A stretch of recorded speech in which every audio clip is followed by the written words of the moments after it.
छत्रपती संभाजीनगरमध्ये भाजपला मोठा धक्का बसलाय। भाजपचे नेते राजू शिंदे यांची मनधरणी करण्यात वरिष्ठ नेत्यांना अपयश आल्याचं समोर आलंय। रावसाहेब दानवे, अतुल सावे यांनी भेट घेतल्यानंतरही कोणताच फायदा झालेला नाहीये। त्यामुळे राजू शिंदे उद्या ठाकरे गटामध्ये प्रवेश करणार असल्यावरती ठाम आहेत। त्यामुळे आता हा भाजपला सर्वात मोठा धक्का मानला जातोय।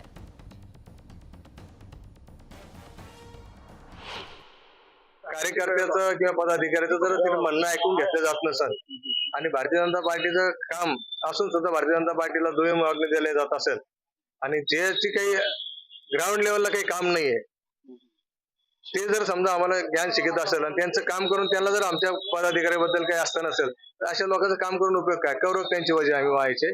हाच मुद्दा पदाधिकाऱ्याचा कार्यकर्त्याचा आहे। भारतीय जनता पार्टीबद्दल तसं पक्षाबद्दल आमचं कोणती नाराजी नाही, मोठ्या नेत्याबद्दल कोणती नाराजी नाही। स्थानिक लेवलचे जे काही नेते ते शहरावरती त्यांनी लक्ष ठेवलं पाहिजे, एखाद्या मतदारसंघापुरतं नाही पाहिलं पाहिजे, एवढंच आमचं म्हणणं होतं।